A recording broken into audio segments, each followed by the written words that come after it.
Okay, now for our interview with Dr. Ron Scott. Is this someone that you were familiar with before all this came down? Well, Matt learned of our efforts through CD Media. He watched an interview with General Bishop and reached out to General Bishop regarding uh, our interest in critical race theory. And Matt wanted to bring us up to speed on his own research, uh, what he had learned about Marxism and how it was infiltrating our institutions insidiously. I mean, a lot of people, good people, just have no idea. And when I ask even my own peers, have they heard of critical race theory? I'd say 7 out of 10 will say, what is it? So it's an ideology that has taken root in our institutions across the entire federal government. And a lot of decent people have no idea how dangerous it is and what it's setting us up for. And so Matt had the courage to give the world the benefit of his research, especially being on active duty and seeing it among the ranks, really concerned him. And, he had people who respect him immensely let him know that, if you go public with this, it's potentially controversial and it could impact your career, your standing with the Air Force. Well, it was only months ago that the policy coming from the highest level, the commander in chief, President Trump, was absolutely no critical race theory being taught in the military or in the federal government at all. So Correct. we're just a few months removed from that policy. Here you now have someone speaking out and writing a book, this Lieutenant Colonel Matthew Lohmeyer, about critical race theory in the military and being removed of his position for it. Well, more than removed, he was relieved of command for cause. And his commanding officer at the 3-star level has initiated a commander directed investigation to really more deeply examine the circumstances surrounding Matt's going public with what he learned about neo-Marxism and its grip on America right now. Well, let's talk through the military procedure on that because I was really curious about that and just bringing myself up to speed on this story. As far as what exactly has happened to him thus far, and because it seems to me that they've already taken action without there being any investigation. That now they're promising an investigation. They're going to look into whether this violated, no politics in the military type policies. So, what exactly is the procedural posture of his situation right now? Well, there was a predicate of some sort, which led to his being relieved of command. Our understanding, it was an interview that he had conducted on CD Media with Todd Wood, his information operations program. And following that interview, uh, somehow he was directed to be relieved of command. This occurred Friday. I mean, this very. And when was the podcast? It was a podcast, right? Right. It was earlier in the week. Earlier in the week. So yeah, Right. because the timeline in this is really kind of unusual. So he does a podcast early last week. Correct. Somehow somebody learns about this and listens to it. And within a matter of a day or two from that, he's relieved of his position. Exactly. And I saw the interview that Matt had took part in, and he was not really pointing fingers or identifying people as being the advocates of this. He was just pointing out that the ideology itself that is manifesting within our ranks is dangerous, and wanted to call it out.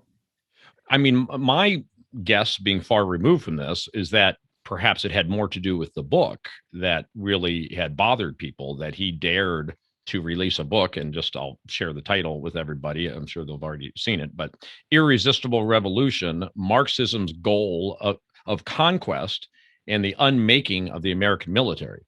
So, pretty controversial title and book to release while you are a lieutenant colonel.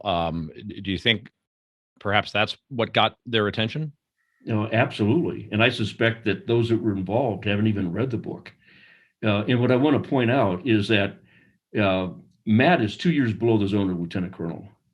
And following Air Command and Staff College, an in residence professional military education program, he was identified and invited to study for a year at the School of Advanced Air and Space Studies right there at Maxwell. And this is the top 1% that gets selected for that. And while he was there, he did a deep dive into Marxism, critical race theory, how it's manifesting in America. And it just really concerned him because unless you are alerted to it and take the time to really look into it, this stuff is pretty innocuous. As I mentioned, 7 out of 10 of my own colleagues haven't even heard of critical race theory. What in your personal discussions with Matt before all this came down, what do you recall were the things that he was really sharing with you guys about what he is seeing? Like, very specifically, what is going on in the military that is promoting this kind of thing? It's pushing an extremist, divisive framework where you have oppressors and oppressed. And scholars like Ibram Kendi, who has written a book called How to Be an Anti-Racist, if you actually read his book, first of all, he says African Americans cannot be racist. But when you follow the logic, when he talks about anti-racism, not being against racism, but anti-racism is to be anti-white, that it's in our DNA to be oppressors. And then there are multiple groups of oppressed. And this is where you get into the political identity groups. But the mystery here is that Marxism began as an economic class struggle, the bourgeoisie against the proletariat, the property owners versus the workers. And when that didn't work in America, they had to change that from an economic situation to a political identity type class warfare. And that's what's driving it right now. And it's extremely divisive. Yeah, our middle class is too strong in America for them to buy the whole oppressed worker thing. Exactly. So instead, they're trading on racism and saying that that's the oppressed class. It's the minority class, which, by the way, that minority group keeps growing because I think the bigger they can make that class, in their view, the better. So first it's black. Now it's black. Everything you hear now is black and brown. I'm still not sure I know what they exactly mean by brown, but there's black and brown. And then now Asians who are doing extremely well in this country to the point where they're now being discriminated against in universities because they're performing so well. They're trying to include them. This whole Asian hate thing that we're hearing about, which is totally blown out of proportion. Correct. Right. So now you've got black, brown, Asian. Of course, they throw women in there. Mm-hmm. Then they throw LGBT in there. So before you know it, everybody is being oppressed other than white Anglo-Saxon males. Exactly. Right. And Jim, here's why it's so dangerous. Anti-Semitism. If you read Hannah Arendt's book, The Origins of Totalitarianism, she talks about the role that anti-Semitism played in inflaming the public. So they had to find an enemy that they could orient their angst and hatred and contempt toward. And it was the Jew during that time, the early part of the 20th century. And we saw it play out in Germany, the rise of the Third Reich. Anti-Semitism played a huge role in organizing the masses to do Hitler's bidding. And so they had to make it emotional. And that's what we see right now playing out in America. It's a similar dynamic. So when you analogize to Germany, who are the Jews in America? Are you analogizing the Jews to essentially white males in America White today? male. Yep, white male. That's the enemy. That's Correct. who you should hate. Yes, and you can go right straight to Kendi's book, How to Be an Anti-Racist, and he lays out the logic in that book. Mm-hmm.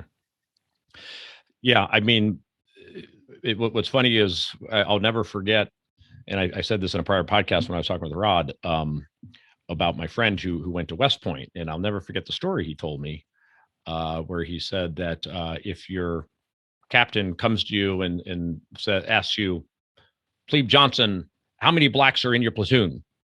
He says, the correct answer is, sir, I don't know, sir. That's the correct answer. That's what he was taught at the academy. Now, this is late 1980s. Being taught in the academy to be colorblind and to not know what the racial makeup is of your platoon, or obviously not think about it, because it doesn't matter, because we're all Americans. We're all of one race called the human race. We're looking for the best and the brightest. And the color of somebody's skin has nothing to do with that. So that's what was going on at West Point in the 1980s. So when this first came to my attention by Rod Bishop a few months ago, I was shocked, because I knew the left had taken over universities and taken over the media and taken over social media. And then I'm starting to learn that it's taken over our schools and taken over big tech, and then churches taking over the churches. Yep. And then the last one I hear that I never would have guessed is the U.S. military, because I had in my head the story from the late 80s, but that's a long time ago. Yeah. No, you're right, Jim. In fact, when I was a vice wing commander at Yokota in Japan in 1995, I made it a point to sit in on introductory classes on equal opportunity at the base for newcomers, to really reinforce our emphasis on equal opportunity, that discrimination is not tolerated. In fact, we have zero tolerance policies.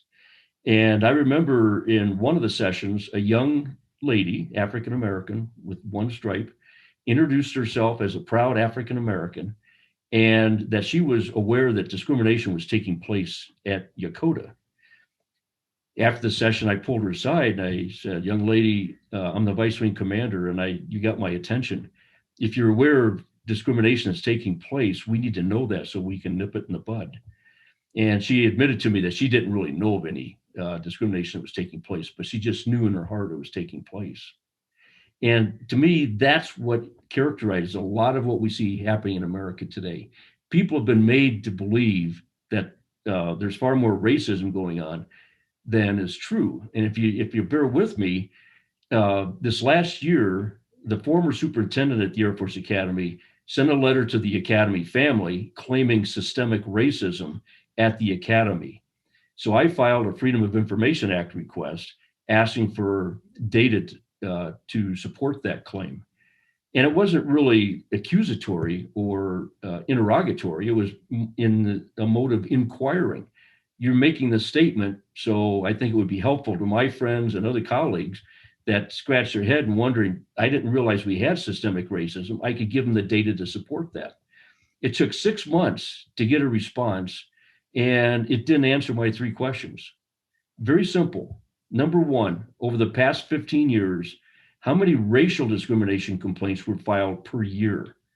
Of those filed, how many were validated as violating our zero tolerance policies? And of those validated, what was the nature of discipline or accountability? I had to decipher the 20 pages they sent me, which was just aggregated data over a 14-year period.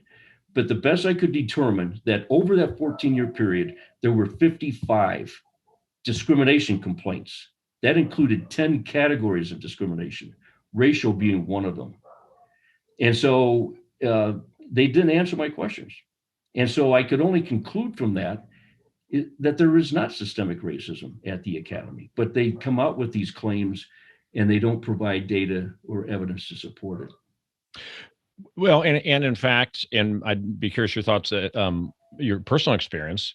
If anything, the military seemed to be a leader in having anti-discriminatory policies and in looking for the best and the brightest, irrespective of race and gender and so on. Yeah, absolutely. And Jim, I'm going to say something that is going to be very, very offensive to some people. For a cadet at the Air Force Academy, if they look at their current chain of command, from the Secretary of Defense to the Chief of Staff of the United States Air Force, to the Superintendent of the Academy, the Vice Superintendent of the Academy, the Vice Commandant of the Academy, that picture does not paint an image of systemic racism. So the actual image right now does not support it. Does not Well, support the are rhetoric. you saying that all of the people you just identified are African American? Yes. And then add to that, the commandant of cadets is a woman. The dean of academics is a woman. The only white male in the leadership chain right there at the academy is the director of athletics. Well, I'm going to say something perhaps more controversial than what you said. I'm going to say that is your evidence of discrimination, because based on percentages, what is the likelihood that an African American would hold all of those positions? The bottom line is, in the military today, they are practicing illegal discrimination against men and against whites. So I'll say that. I don't know if you're willing to say that, but I'm saying that the U.S. military is discriminating as we speak against whites and males. I agree. And I will tell you that there are efforts underway right now. And I'm with a group called Stand Together Against Racism and Radicalism in the Services. This morning, we had 80 members in our group after General Bishop was interviewed earlier on a program. Before noon, we had 400 people that had signed up to support our effort. We, at some point, beyond educating the public about the threat of ideology, we're exploring ways of addressing those types of injustices and to seek remedies. We're going to post links and so on, but just to tell people, what is the best way for them to sign up to support STARS?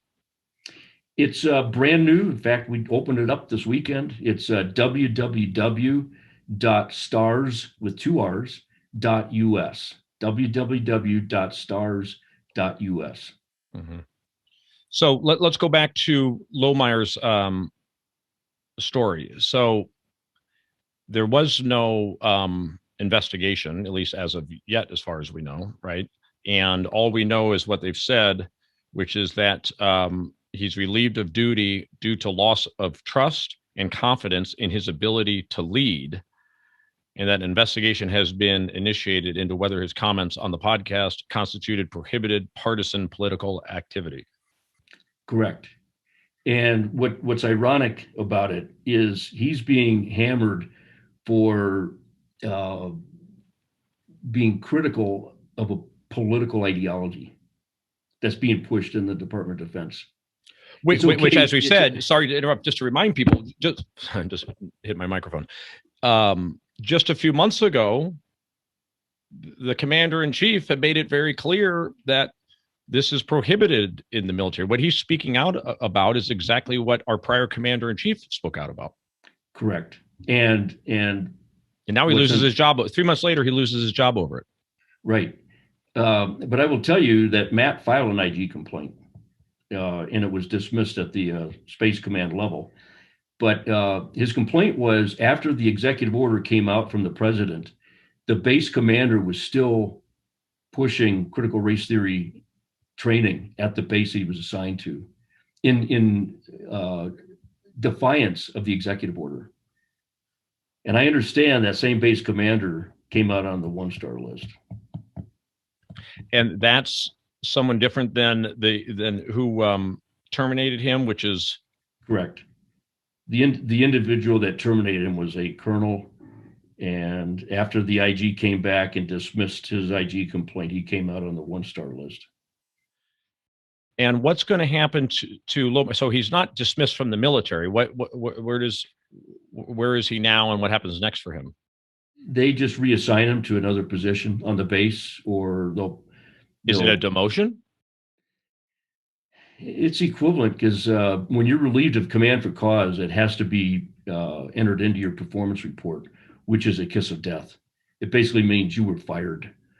But more than that, it could relate to legal implications that could end up in a court martial.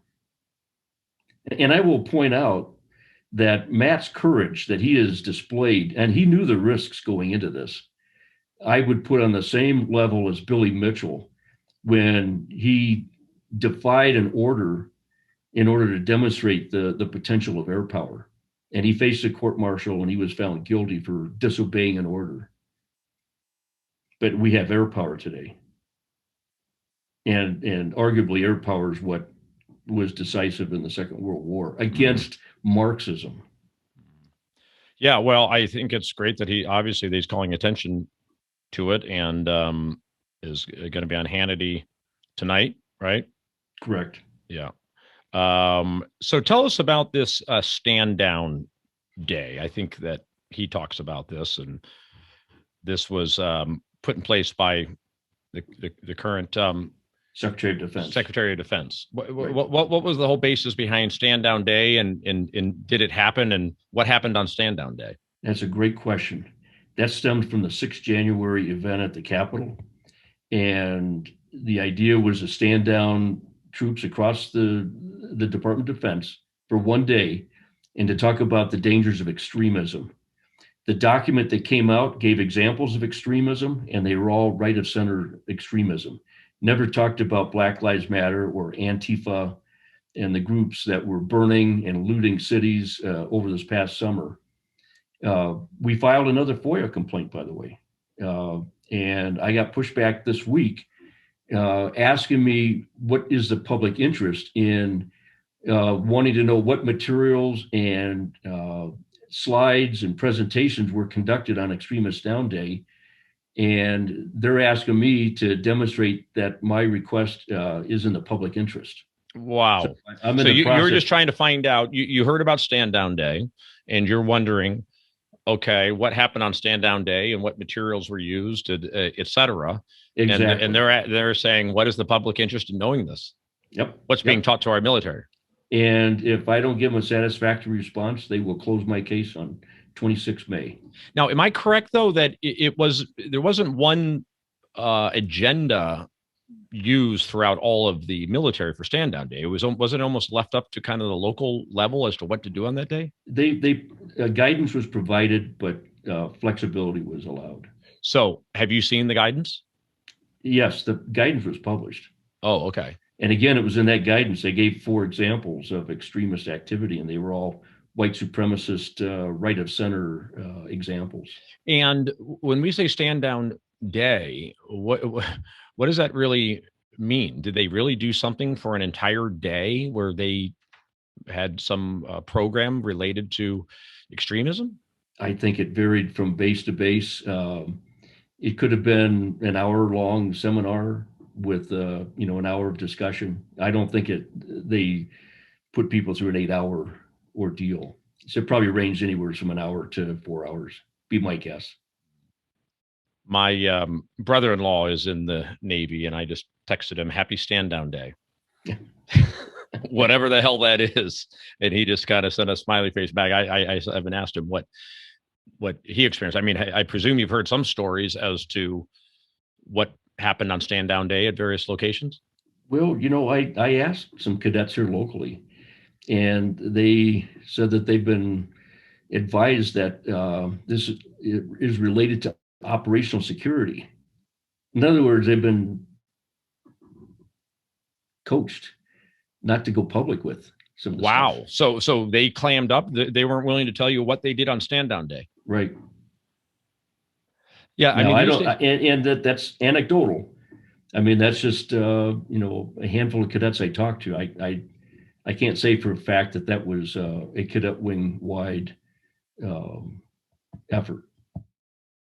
So it definitely seems as if the military has accepted the idea that there has been systemic racism in the military, and that in order to overcome these decades of systemic racism, we need diversity, inclusion, and equity. We need affirmative action. I mean, it really isn't that how it manifests itself the most, is in them practicing affirmative action. If we were to tie this acceptance of systemic racism by the military, and then what policies are coming out of accepting this, it's basically hiring and promoting people in these categories. Jim, I'm going to advance a theory. And I mean, I have a PhD and I do research, and I'm very, very cautious about advancing uh, theories along these lines. But when the former president, before President Trump was elected, a lot of people were pretty euphoric as evidence that we have really come a long way in making America less and less racist as a nation. A Wall Street Journal study said going into that election, 79% of people felt race relations were healthy. But some things happened in between. We had the Trayvon Martin case down in Florida. And of course, as you remember, Zimmerman was acquitted, that they couldn't find that he had committed a crime. Well, that became the genesis for the Black Lives Matter organization and the term Black Lives Matter. But it didn't have any traction until the Michael Brown case in Ferguson, Missouri.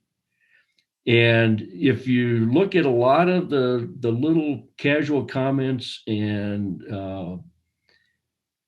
assertions made at the highest levels, that 79% in a matter of 4 years dropped down to almost 50%, and in some areas below 50%. So the sentiment in the public was changed from feeling good about where we are in race relations to not being so good. And as you know, in both those cases, they were distorted in the public media. The Black Lives Matter organization said that what happened to Trayvon Martin was an injustice, that Zimmerman should have been convicted, sent to prison. That became their crusade. And then Michael Brown gave him even more traction.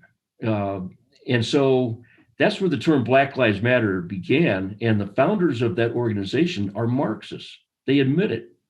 In the early days of their website, they talked about their goals being to destroy the nuclear family, and to push values and norms that were contrary to our Judeo-Christian traditions. So it was a political movement. And when the football coaches at the academy came out with their video back on 7 July 2020 saying Black Lives Matter 7 times in a 3-minute video, that's when people like General Bishop and I got involved. What's going on here? And it was, I'll tell you, it snuck up on us. Mm-hmm. And if, we're convinced if we don't do enough now to stem that movement, America's lost. I mean, because they've already infiltrated our military institution. Yeah, the goal is ultimately to tear down the existing system and replace it with another system. And in order to do that, you need to discredit the existing system with the idea that the whole system is founded on racism. And even though all of the laws have been changed at this point, and there's all kinds of anti-discrimination laws and so on. So instead they rely today on, well, it's systemic, which is an amorphous claim. As you point out, they're not able to point to systemic, but the whole idea being to discredit the founding of the United States and our existing system in order to replace it with something. Exactly. And as you point out, Black Lives Matter has already made it clear. We know that they're Marxists because they told us so. And on their website, they made it very clear that they want to disrupt the nuclear family. We see a lot of movement going on in that regard. And in the military, I guess the goal would be to weaken the U.S. military. If you want to weaken all elements of U.S. society, including the military. Well, and there's 2 sources of wisdom that shine a light on this. One dates back a couple of millennia to Sun Tzu and his book, The Art of War. And he devotes a chapter to what he calls the sheathed sword, a way to defeat the enemy without even raising a sword against them. Years later, when Karl von Clausewitz wrote his seminal book on war, it's not an easy book to read, but officers that go through the war colleges study it. He talked about 2 factors that were critical, the physical and the moral. The physical is our technology, our tanks, our airplanes, that sort of thing. The moral is the spirit, what's in the heart, the unity, the camaraderie, the esprit de corps. And he said the moral is 3 times more powerful than the physical. So it doesn't matter how well equipped you are. You could have superior assets and that sort of thing. But if you don't have the moral character, it could be, it's totally disruptive. That's how you defeat the enemy. You defeat them morally. Well, and I think that there's two ways that this is demoralizing to the military. One is this great country that you thought that you were defending and so proud of and wanted to defend, like the guys who joined after 9/11, not to mention lots of other prior generations. If you're fighting for a racist country or a bad country, et cetera, then that's demoralizing. You're not as excited to go fight for it. And also personally demoralizing is if you see that the way to climb up the ranks in the military is not based on your personal achievement and how hard you work and how exceptional you are, that it's instead based on other factors like the color of your skin or your gender. That's very demoralizing. Exactly. Yeah, it's and divisive.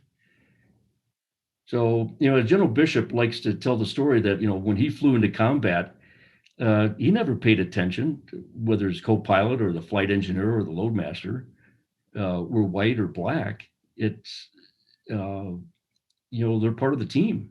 They train together.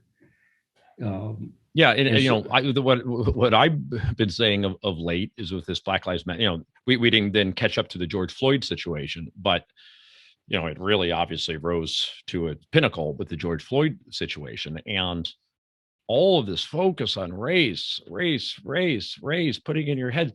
Now, if I'm walking down the street and a black person's coming to me, you know what I think? I think black person. I never think black person before. I see person. Yep. I don't pay attention to somebody's race, but these people are just obsessed with race, and it goes without saying that they're the real racists that are so obsessed with the color of skin as opposed to content of character. But the point of my little anecdote is that it's having obviously the exact opposite effect of bringing people together. It's dividing, but that is their goal. Their goal is to divide. They want to put this wedge between white and black people. I mean, white and black people get along lovingly. We all go to games together. We all do all kinds of things together. The races are as mixed today as ever before. I mean, we could be in a post-racial world thanks to Obama, thanks to all the mixed race that's out there now, but for this continuing to harp on this. To what end? It's not doing the black community any good. I mean, police brutality is probably 20th on the list of issues facing the black community, but they focus on that because it's divisive. Well, and what disappoints me is when you look at our inner cities, that's where all the homicides are taking place. And it's been like that for decades. And so the same people that are pushing all this ideology don't want to even look at the inner cities and what's happening there. I mean, that's the injustice. Yeah. In my opinion. So how do we take this Lohmeyer situation and turn it into some type of movement that actually turns things the other way?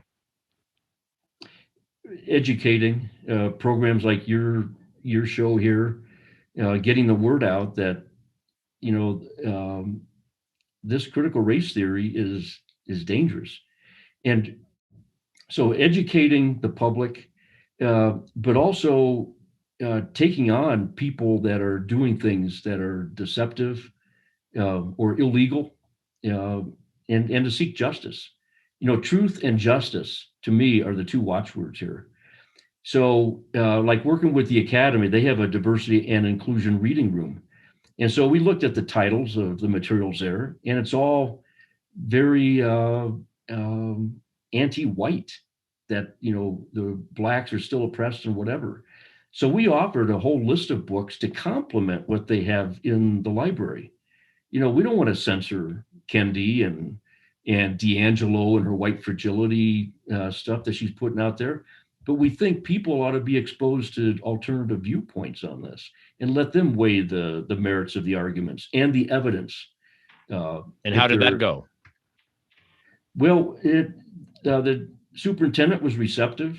General Bishop's been very good working with the superintendent, realizing that this is really not his issue, or many of the leaders in the military, that it's really more a political issue that's being imposed upon the military.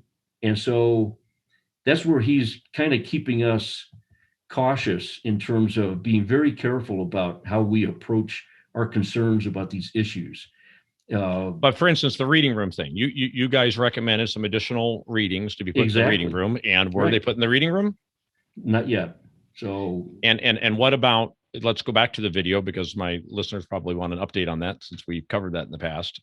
So you guys worked very hard with the superintendent, and you guys reached an agreement where he was going to take down the video by the football team that showed support for Black Lives Matter and said a lot of the Black Lives Matter rhetoric and so on, was going to take that down and replace it with a new video. Correct. So where does that stand? A new video is out, and they did take down the old video when that happened. The new video is more positive. It's about dignity and respect, which is a huge improvement over the previous one. But what I point out to our inner circle, it still uses what's called Aesopian language. In other words, it looks positive and good on the surface, but the predicate for it is still a concern. For instance, dignity and respect is not the whole purpose for the academy. The purpose of the academy is to produce warriors, to fight and win our nation's wars. Yeah, we learn teamwork and team building, that sort of thing, through dignity and respect. But guess what? Respect is earned. It's not an expectation. And so, I mean, there are a lot of unspoken messages that underwrite the need for such a video. And so I hate to say that, because comparatively, it's a vast improvement over the previous one. Mm-hmm. But still, how can people see this? How can people see the new video? That's a good question. You could Google it. It's on YouTube. Okay. Yeah, U.S. Air Force. USAFA, dignity and respect. Uh-huh. So those were the buzzwords that they were using, as dignity and respect. Right. What about diversity, inclusion, and equity? Not yet, but I'll tell you, that really began back in 2011, based on an executive order placing diversity and inclusion officers across the federal government. And then it became codified in the National Defense Authorization Act.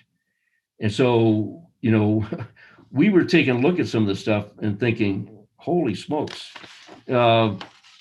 these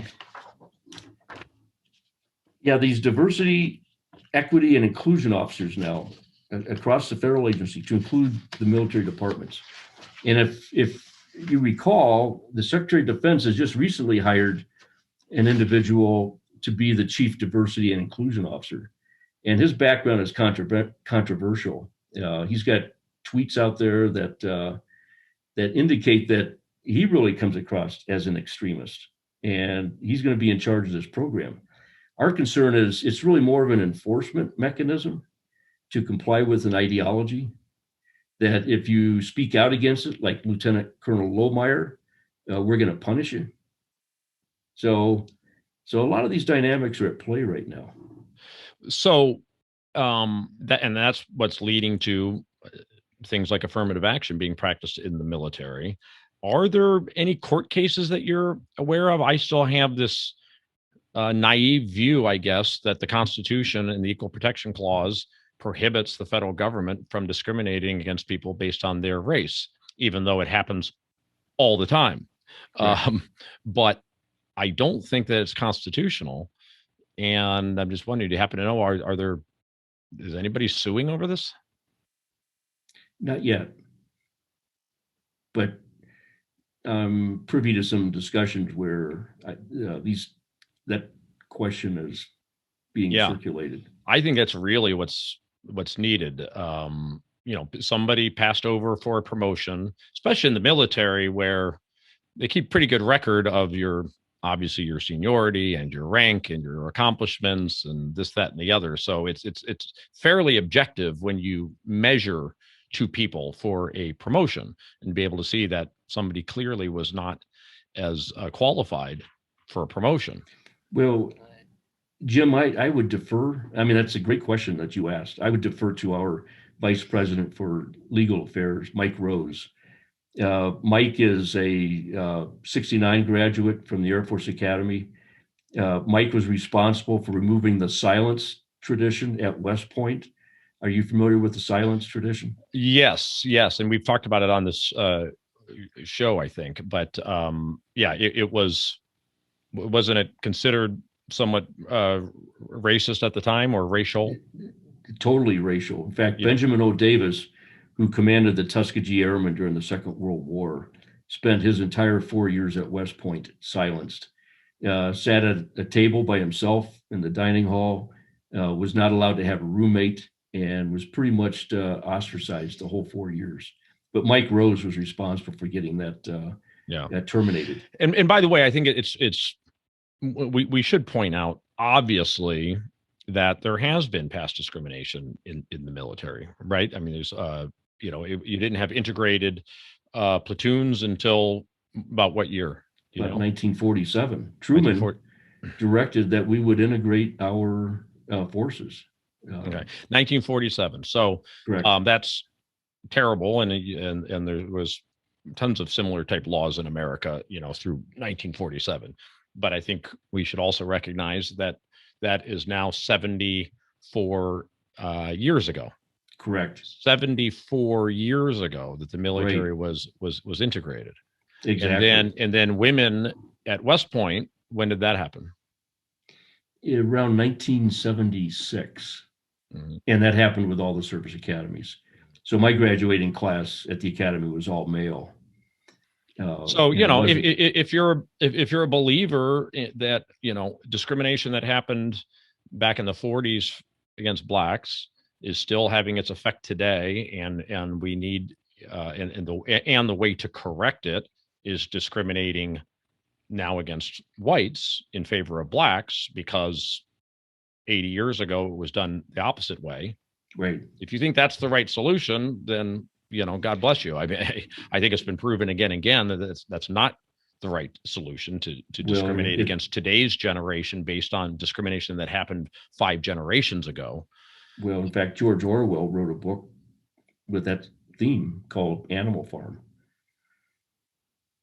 I mean, in the end, they ended up with one commandment: all animals are created equal. Some are more equal than others. Mm-hmm. I mean, it's a fascinating satire on what was going on in Marxist parts of the world, and we're seeing it play out in America in softer tones, but it's playing out. Yeah.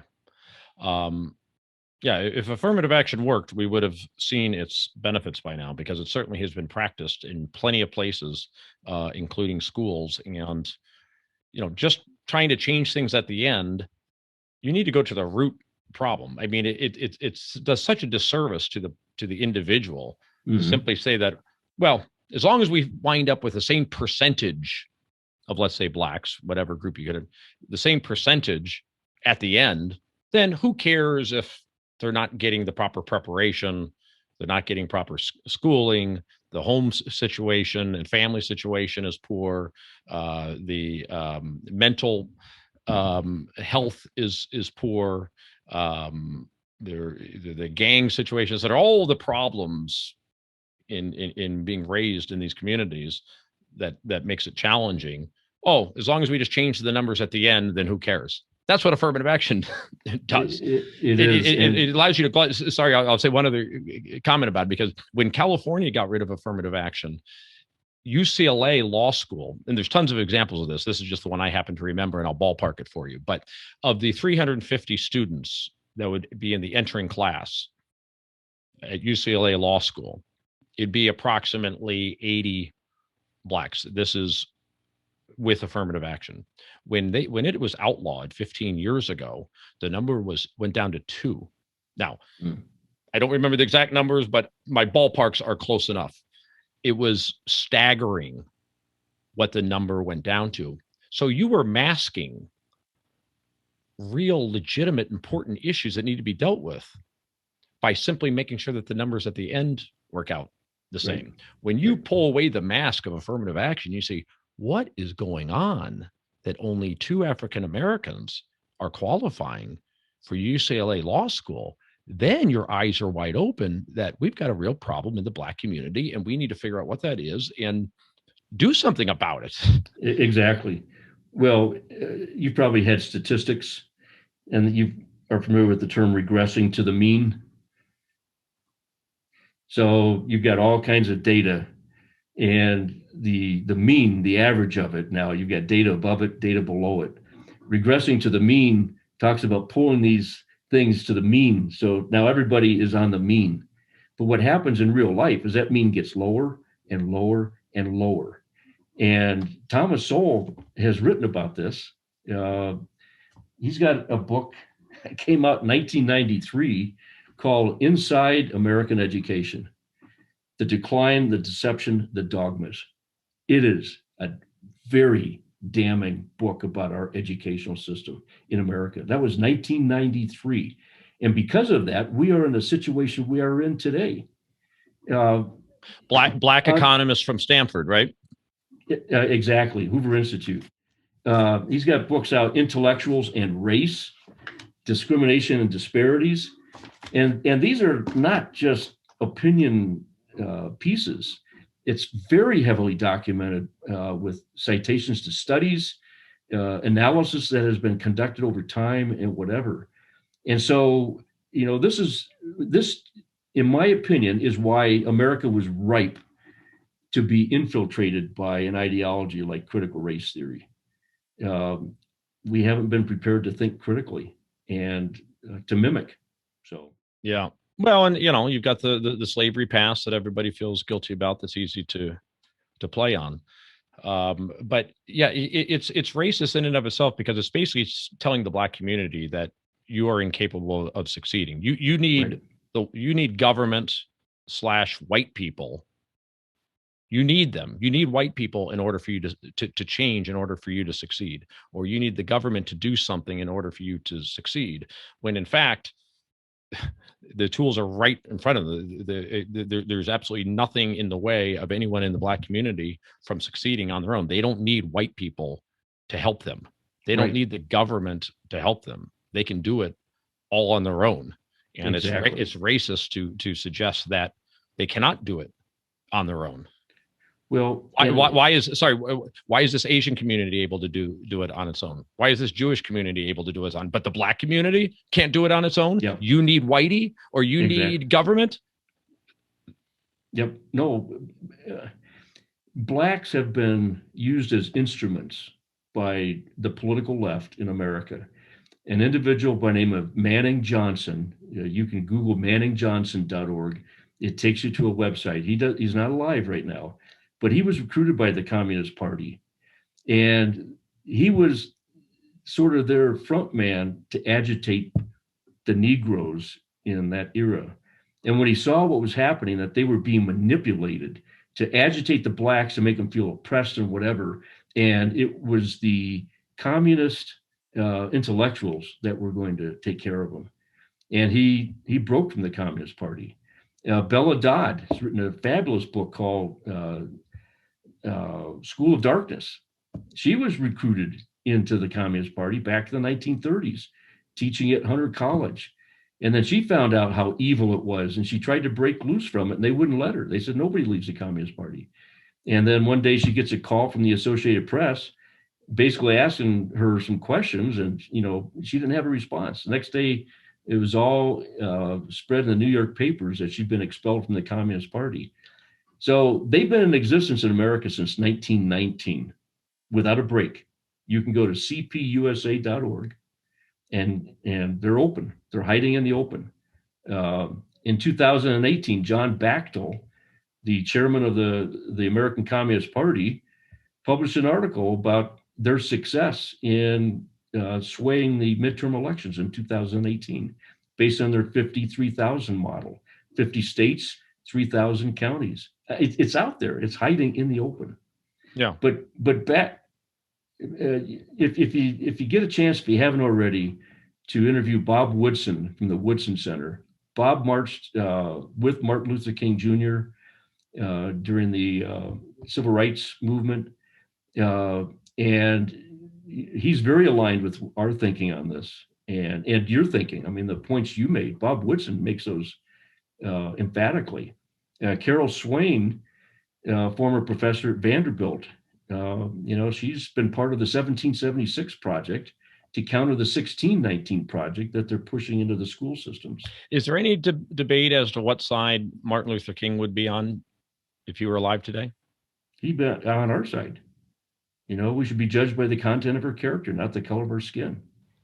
Thank you again to Dr. Scott. If you want to support STARS, you can check out their website, STARRS. Thank you to our producer, Michael Parker. We'll be back soon with another episode of The Hidden Truth Show.